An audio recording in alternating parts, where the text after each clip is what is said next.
Tonight, in this chamber, I'm reminded of the words of Francis Wright, the great social reformer, who said, and I quote, "Equality is the soul of liberty. There is, in fact, no liberty without it." Tonight, in this chamber, we debate a referendum bill which is not about children. It's not about urban versus rural. It isn't about political parties or independents against one another. It isn't about liberals or conservatives, and it isn't about church and state. It's about us as a nation, as citizens, and our constitution. This bill is about marriage equality, but this bill isn't asking our citizens to do anything that they don't want to do. It's asking them to vote, hopefully, in favour of the referendum. This bill is about extending to all of us as citizens the right to marry the person we love. It's about us as equal citizens under our Constitution. And this is the last great civil rights battle of a generation.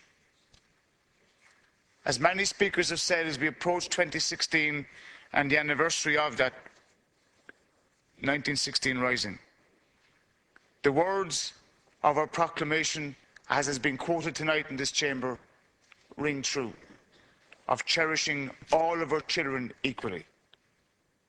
We are nearly there, Cathaoirleach, but we're not quite yet there. And that's why this referendum is so important. What kind of an equal society says you're not worthy, you're not equal, you don't deserve true membership? Cathaoirleach, I would contend that we cannot, as a nation, claim equality if we push our children away from something we value and cherish. This referendum is about the republic that we live in, a republic that represents all of its people, all of our citizens, no matter who they are. It provides the conditions for all people to prosper, which includes our spiritual prosperity. It allows us to love, to hope, to share our dreams.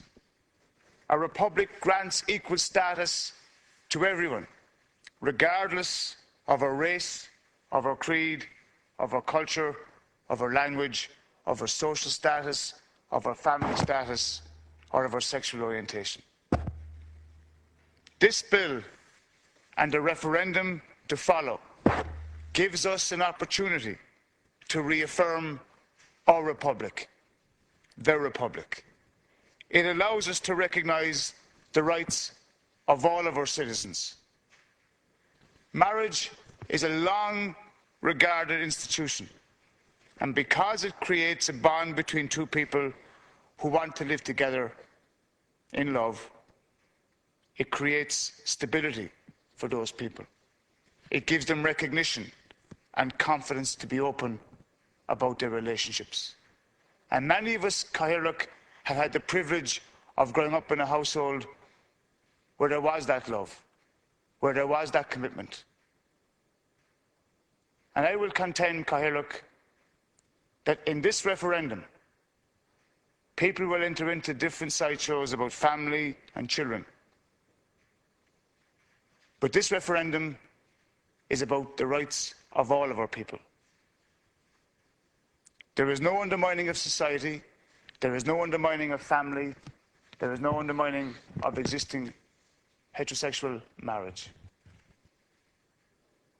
Where is the undermining in this referendum? There is none, because the marriage that my sister and my brother has will not be undermined, nor will the marriage of my friends or my parents or other parents that I know. The opposite, in fact. And all that will come from this bill and the referendum being passed is a mature, outward, forward-looking Ireland. An Ireland that's more caring, more gentle, and more accepting.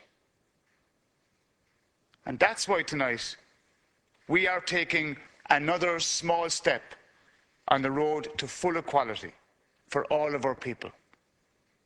It may not seem much to some, but for many of us and our friends, it means an awful lot. I want Cathaoirleach to compliment our older generation of citizens, some of whom are unsure about this referendum and about marriage equality. They are people across our country over a certain age who've gone through more changes than any previous generation, including in families in every county, every townland, every rural area, who've lived with their sons and daughters coming out, and in some cases entering into civil partnerships. The overwhelming majority of these older people, parents in many cases, can be proud of how generously and supportive they have been and how they responded to their loved ones coming out. Now those parents are thinking of that their love for their children didn't disappear when they found out they were gay. On the contrary.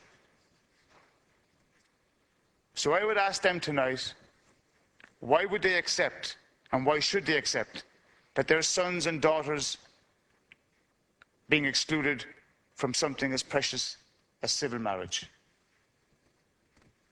Cathaoirleach and Minister, nobody has anything to fear from this bill and referendum being passed. We may as a nation have been slow to embrace change. But as a people, we have come a long way from the monocultural society that we were only a few decades ago, to one now who has discarded the relics of the past. And in this Dáil, under this government, we've lanced many of those balls. Who genuinely believes that we are a weaker society for giving equality in law to women, the disabled, the travelling community, and those of different religious or racial backgrounds? We are a stronger nation for those actions in the past, and we will be a stronger society in passing this referendum on the 22nd of May. I do hope, Cathaoirleach, that we as a nation will embrace this referendum, a vote that will allow us to improve the lives of our fellow citizens and take another significant step on the road to that hallowed republic. I want to commend Minister Fitzgerald for her stewardship as Minister, and I'm very proud to have sat next to her tonight, because as leader of the Fine Gael group in Shannon Éireann in 2010, she led the Fine Gael party in that Shannon that I was proud to be with her in the civil partnership. And tonight, in this chamber and at cabinet table, she has been a champion of the road to equality.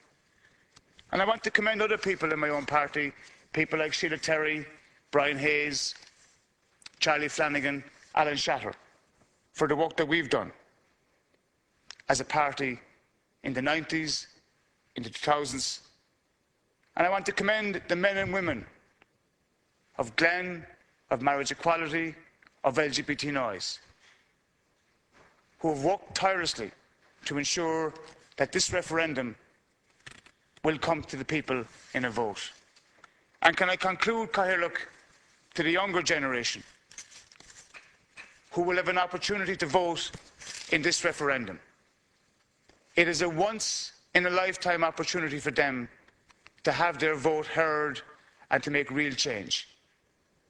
They are, and they can be, the custodians of a new legacy, a legacy of an Ireland that is inclusive, welcoming, and that sends a signal to the rest of the world that we can be the first democratic nation to vote yes in favour of marriage equality.